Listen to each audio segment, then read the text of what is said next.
What it do, homies? It's your boy Dave, and I'm back today. We back here with some more Suicide Boys. This time we're checking out Diamond. Now, this came by way of a donation. So let's go ahead, shut up, and turn it up. Oh, wait a minute. What's going on here with this instrumental? Oh, and another thing, before I get started, I am aware that some of these lyrics are kind of like wrong and everything. So I'll be more sure to use my ears more often. Ooh,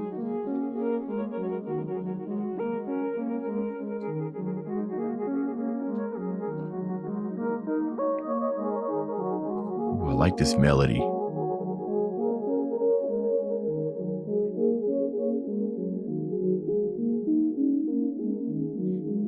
I can already hear the bounce. The drums ain't even came in yet.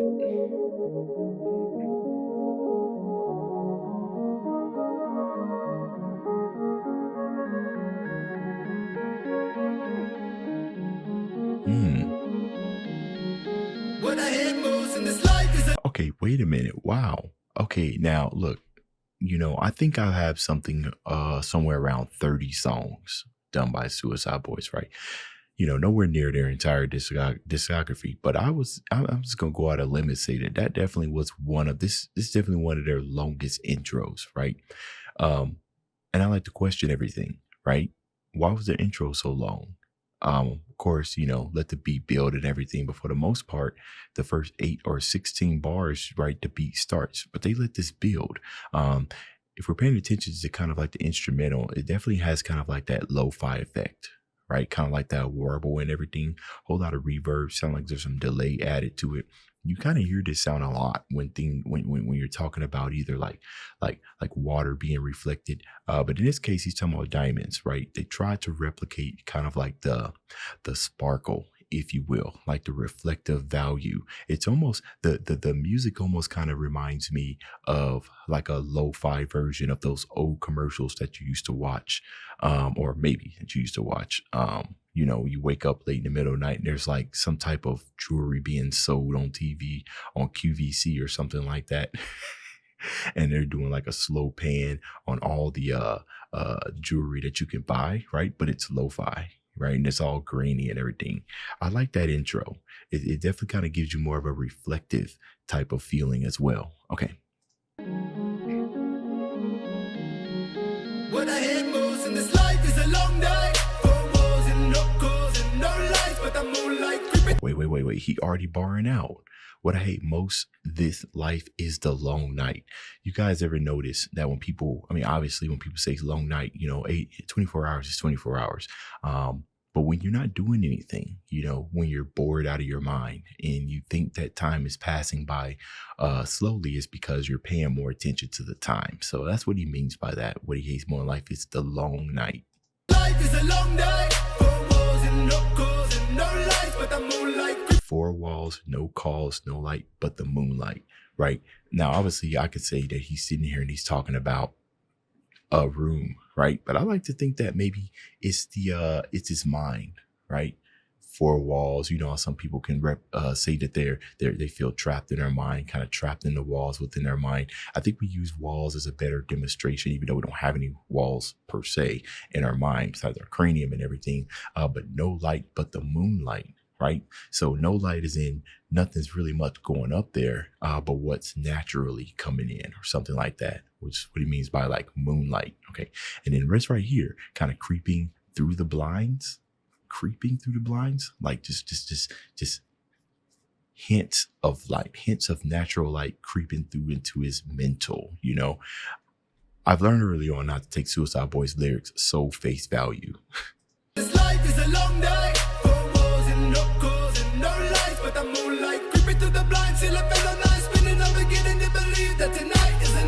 And then again, sometimes they really are face value, right? He literally could be talking about sitting in a room and everything, a long night, right? Which means he's got too much stuff on his mind. We've all been here, especially, sure I got my fan on right now if you guys can't hear it and everything.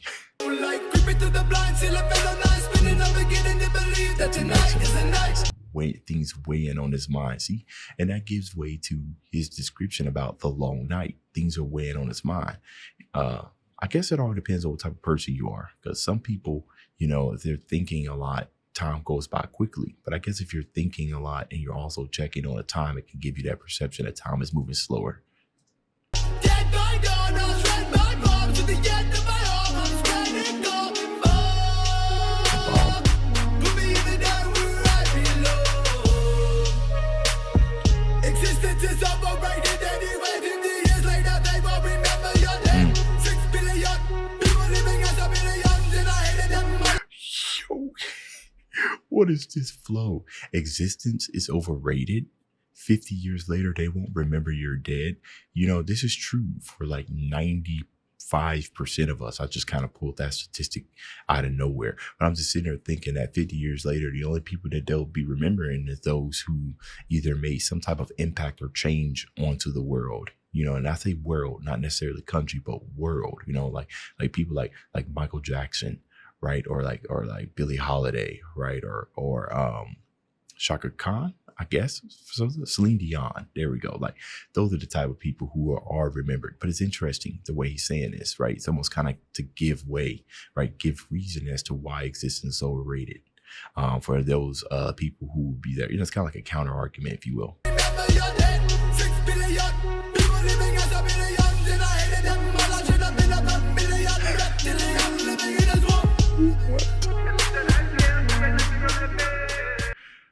A vermilion reptilian living in a swamp. Now, vermilion, I think the way he's using it here is vermilion is a color like a crimson red.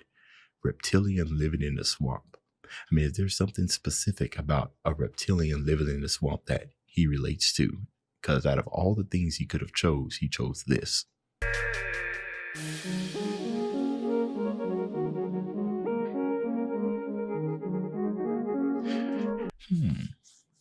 I have another thought, right?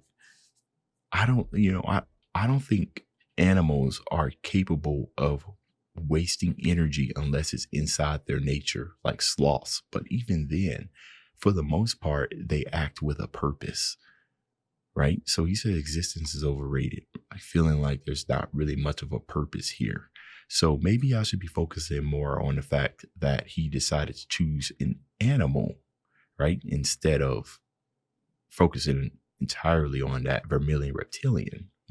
That's interesting, right? Because animals live with a purpose. Unlike humans, right? We waste time. We waste a whole lot of time.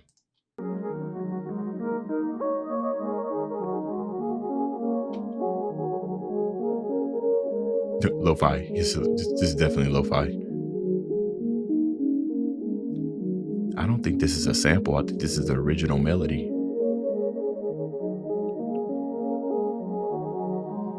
Yeah, see so much attention on the build up.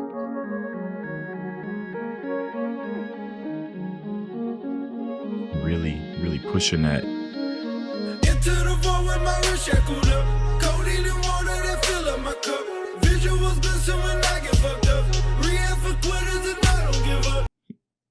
Visuals glisten when I wake up. Yo, the wordsmith is crazy. Visuals glisten.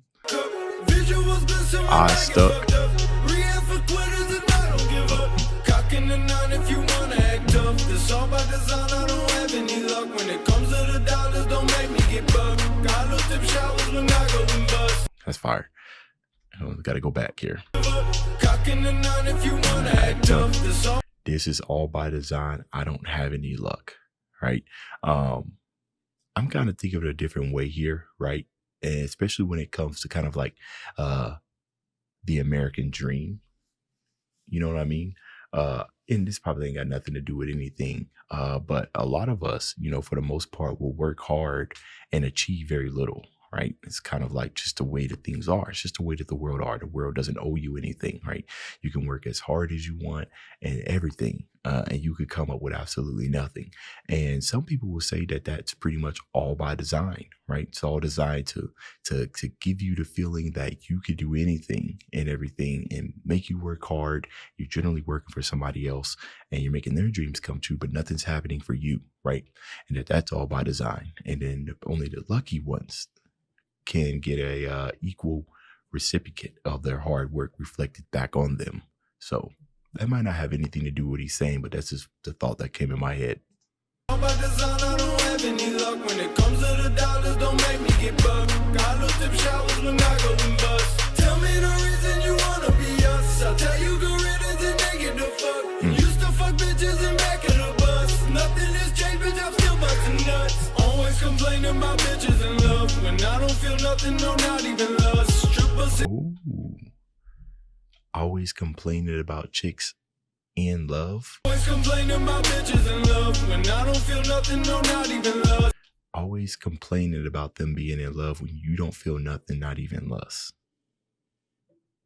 I mean, I guess it all depends on how you're complaining. Are you complaining the fact that, man, these chicks always love, you know, they you know, always loving me when I'm doing these said actions and everything, right? I feel like if you're complaining, it's because, I mean, this is probably it. It's because he wants to feel that, right?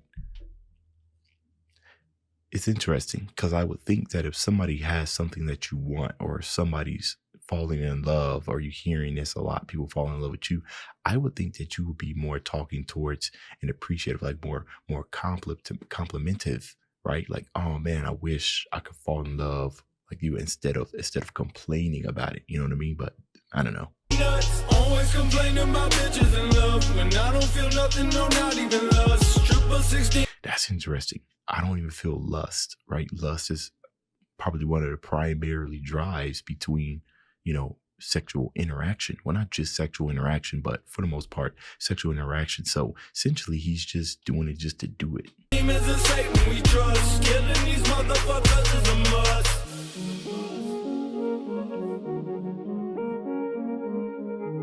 Of course, we don't have a lovely AMV to go with this. Or at least not one that I could find anyways.